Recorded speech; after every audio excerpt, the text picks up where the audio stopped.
Hi, I want to take a second to address the problem of teaching students who are unmotivated and kind of undisciplined in their lessons and in practicing, particularly the middle school boy.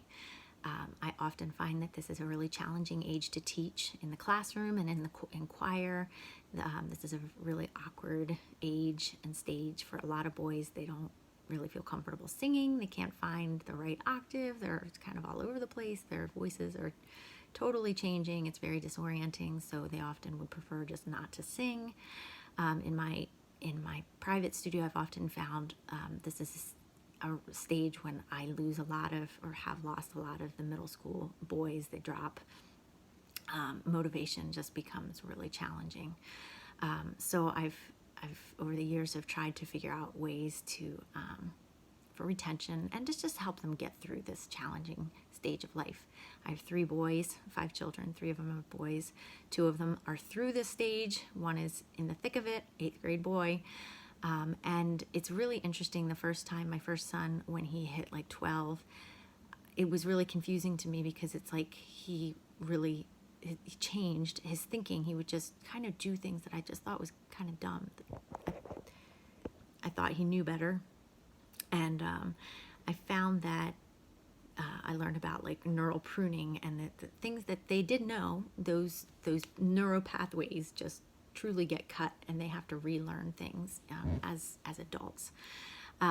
So in lessons, the way I feel like it often manifests is lack of motivation, lack of discipline, lack of wanting to think. Like, it's just, thinking is hard, but it's because all of these pathways that they made as children are now having to be essentially recreated. So I always use the story. I say, okay, let's pretend you are you moved into a new house and your best friend lives just, I don't know, half a mile away, but there's thick woods between your house and your best friend's house.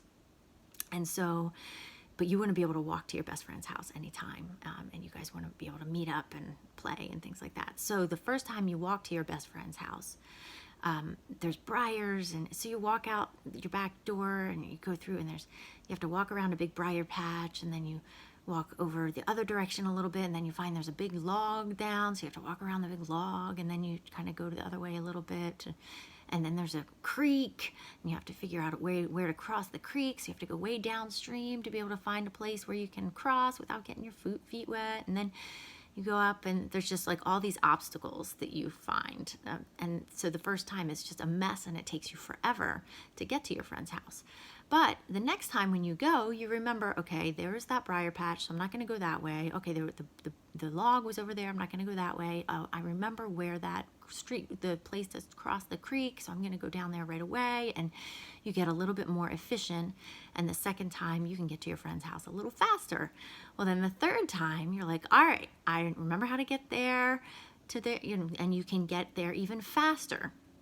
But then by the 4th, 5th, 6th, 7th, 8th time, each time you do it, as long as you go the same path that you did before, each time you're going to tread that ground down, and you're going to create a trail or a path.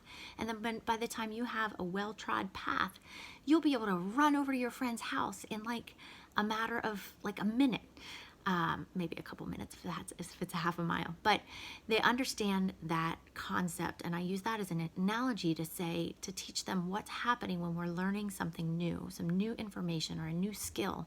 The first time we do it, it's thick in our brain. There's all these obstacles that get in the way, and we just like can't figure it out, or we like start to figure it out, and then it's like, it gets cloudy again. I'm like, what's going on? I can't get my fingers to move this way. My hands aren't going together. I can't understand how to read. Like, the notes are moving too fast. I just can't keep up. But then you do it again and again, and we call this practice. But I don't really tell them that. I just tell them, you're just making a path. You're making a path in your brain, and each time you do this skill or practice this piece or whatever, each time you do it, you're making the path more trod down. You're making the path more efficient, and then soon you'll be able to do it really easy and really fast. And I feel like that analogy really helps a lot of my students. And then once we have that baseline story, I can refer to it anytime. And if they start to get stuck, I'm like, okay, you got to make that path. Let's just do it. And I find that if it's a small if I can break it down into small things, like just focus on one little area, I often find that 3 times is often the charm. I can get it, if we can just do it 3 times, by the 3rd time, the path is there strong enough that they can then get through it on their own. The other thing I find with middle school boys, and I'm sure this isn't all of them, but almost all of them that I have taught, they love stuff in minor. Like they love that like Spanish chord progression, like A minor, G, F, E major, and stuff that's very 5th heavy in the left hand, like A, E, and then the right hand has a lot of like, it's just mostly like A position, but has a lot of like fast 8th notes or 16th note runs up and down, and just sounds really cool. If I can give them a lot of stuff like that, that will keep them engaged, and they like that. There's something, I don't know, I've just found that they like that minor kind of mysterious or melancholy, or I don't know what the word is, scary sometimes, I don't know, sound, depends on the piece. But those are some tips that I have found that work for my middle school male students.